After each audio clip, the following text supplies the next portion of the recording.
Yeah, I know. Like, when I first saw it, it was New Year's Eve. I'm like, well, the drunks do get out. And then I'm like, 2 p.m.? And we are back with another edition of Roses and Razzberries. S.J. Munoz, Ryan Witkowski, Tyson Fisher, the usual gang back again. And, 2025, guys, what do you think? I still feel like 2000 was like 2 years ago. Maybe that's just me. I don't know. I'm not impressed so far. Yeah. I mean, yeah. Well, it's not off to a good start, yeah.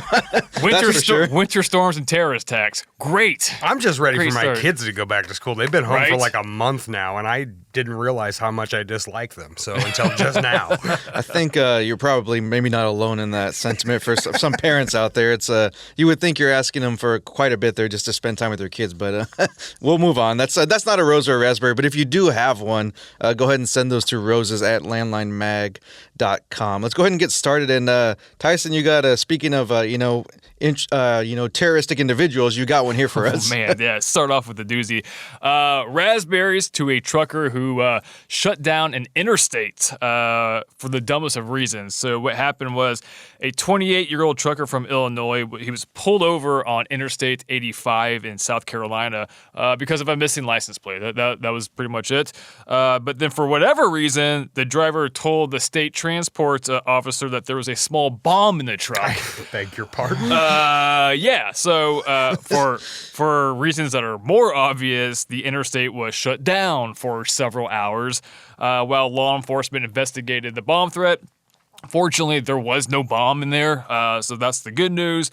The truck driver was charged with breach of peace, conveying false information about a bomb threat, and then the no vehicle license part, too. Don't forget that. Didn't get out of that Throw ticket, that one in there. Yeah, right.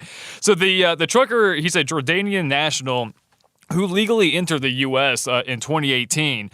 Apparently, making a bomb threat and shutting down an interstate violates the term of your legal immigration status. Oh, that makes sense. So the Immigration and Customs Enforcement has placed an immigration detainer on the truck driver.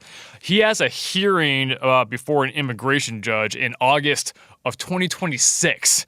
Because of the fast-moving wheels of the justice system there.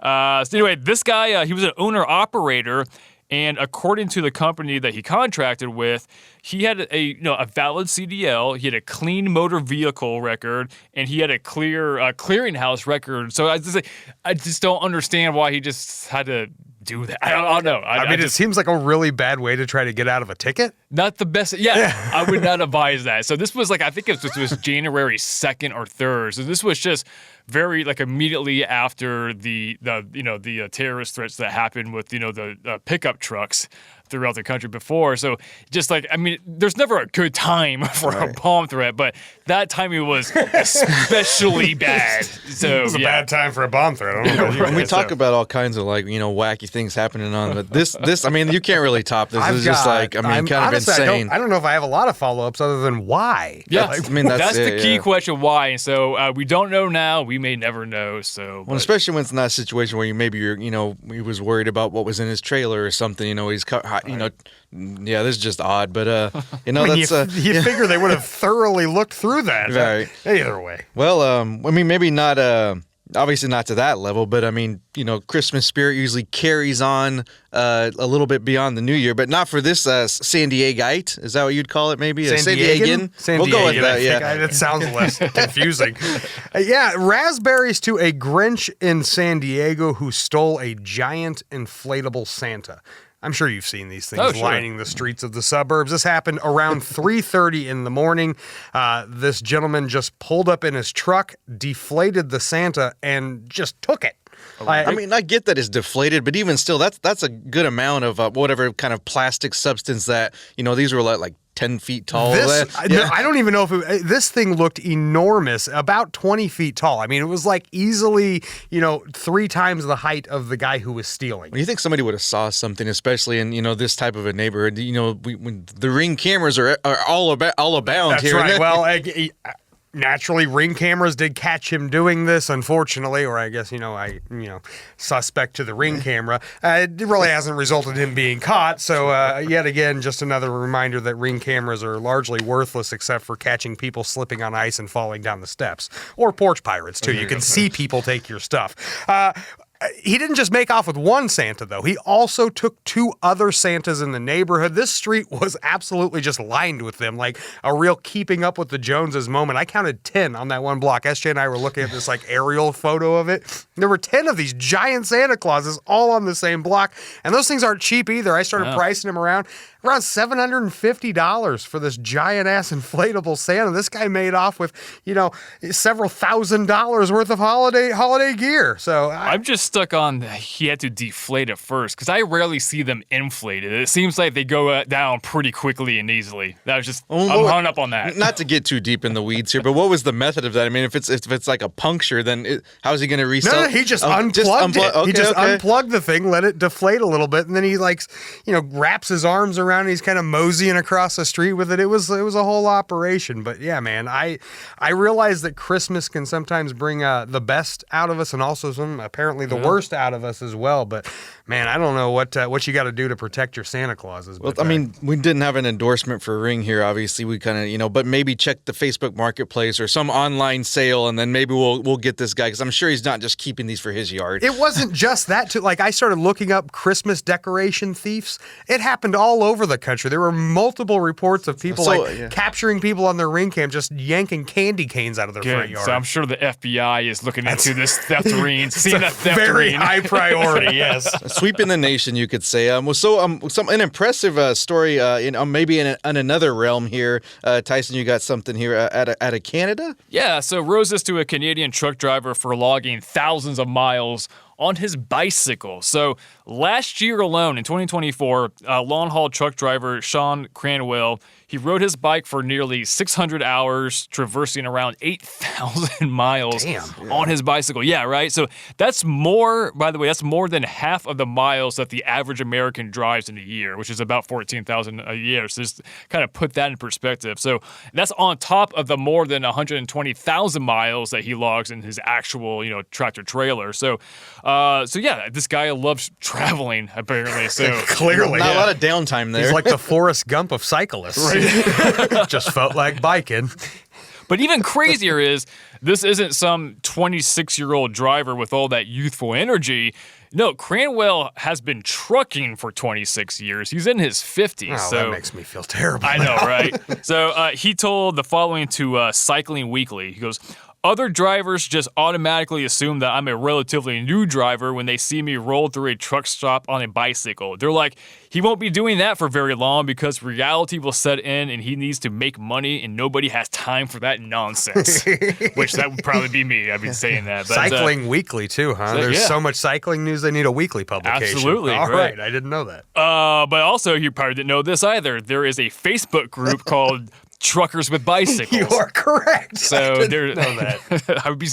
I'd be weird if you did. Actually, it really would. So Cranwell's not the only truckling cyclist, or is it cycling trucker? Either way, this is a thing. So it's nice to have an older truck driver showing that staying fit while on the road is possible. As a mid-aged man myself, the last person I want telling me how to stay fit is some 20-something-year-old. Yeah, it's true. So you could take your high metabolism BS somewhere else. Don't want to hear it. This guy, he's more my age range, and it's just like, all right, so that's some motivation right there. Have you just recently started referring to yourself as middle-aged? I've come to terms. Is it because you're a grandpa now? You're just, kind of throwing it all against him, aren't you? It really is. That really tips the scales. When you're getting that hip done. No, but that is a pretty cool deal. And plus, I mean, with a truck, the good thing is, you can take his bike anywhere, plenty of space, I'm assuming, in the cab at least, or wherever, just to, maybe get a few miles in here and there, and it sounds like he's doing that. Well, we have roses for another driver, lending a helping hand, as we talk about often on the show. That's right, roses to a driver in Eugene, Oregon, who recently helped police catch a drunk jerk after a hit-and-run crash on New Year's Eve. The drunk driver was in the merge lane and merged into the trucker, striking the front left corner of his semi. The trucker then swerved to the right. The drunk driver merged in front of the semi and then proceeded to rear-end a Ford Explorer that was right in front front of them. That driver then pulled over into an auto repair shop to, do the normal thing and exchange insurance information, at which point the drunk driver left and the trucker followed right behind. Now, the 31-year-old trucker followed that drunk driver and, according to police, quote, slowly merged the car to a stop and carefully moved the car into the guardrail so they could not leave. That is straight from the police report, and that's tremendous. The driver was booked on DUI, 2 counts of hit and run, reckless driving, and 2 counts of reckless endangering. Look, I don't wish these kind of things to happen at all, but I would legit have loved to have seen that in action. Props to that driver for keeping the drunk from causing any more harm. The other crazy thing about this story, this happened at 2 p.m. What? Yeah, I know. Like, when I first saw it, it was New Year's Eve. I'm like, the drunks do get out. And then I'm like, 2 p.m.? He's on that New Year's Eve plan. Yeah, you really got to learn to pace yourself if you're going to make it to midnight, I think is the overall arching story. No, he was celebrating Germany's New Year's Eve. It was a little on the in the U.S. different time zone there. Yeah, when I saw the 2, I was like, I had to be AM, right? But no. But like you said, that had to have been kind of an interesting scenario unfolding there with the guy using the truck for good. And as you said, it was kind of the first thing one of the things came to mind when I got through the weird time of day was that, it didn't mean joking, but it did prevent, like, who knows what this guy would have done had he not got him off the road. So, I would have loved to have seen it carefully move that car into the guardrail, too. Carefully might have been a, subjective term. But either way, he did his job, and we're thankful for that. But we're about out of time here, but we do have time for, one more. And for the visual picture alone, I think we had to, sneak this one in here and have a little convo about this. This might be my favorite roses to hang out, to give out. I'm impressed with it. Roses to a urine jug for waging war against Buc-ee's. And that's how we're going to end it. I'll give you credit for getting through that without even, you didn't even, not a hitch, just right through there. All right, so got some explaining to do. So someone in a giant costume that looks like a jug filled with urine strolled into a Buc-ee's, shaking hands with customers. So here's the thing.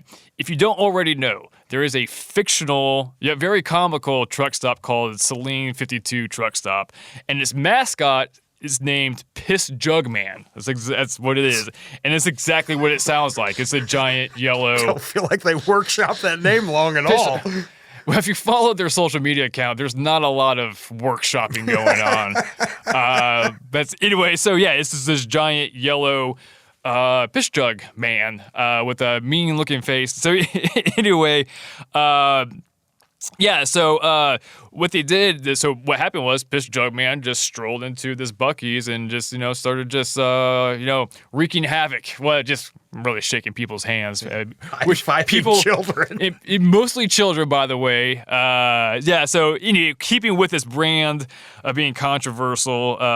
You check it out. It's a 13-second Facebook video that just shows just, that yellow mascot just shaking hands with children. But Buc-ee's, of course, is infamously prohibits truckers from entering its properties. So I know an invasion by Piss Jug Man is some poetic justice.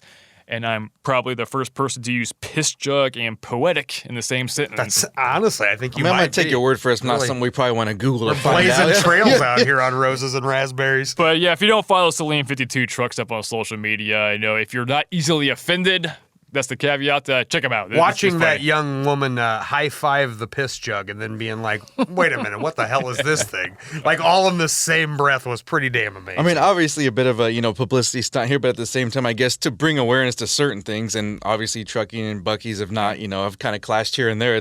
I guess it's the most, it's level way to do it without doing something, illegal or nefarious or whatever. And I get that, like, truckers have beef with Buc-ee's, but we can all agree those beaver nuggets are amazing. So, all right. Well, thanks for joining us for this edition of Roses and Razzberries. All right, for Tyson Fisher, Ryan Wachowski, Mr. Munoz. We'll let Ryan go and get his nuggets there in our landline. Now we'll be back after this commercial break.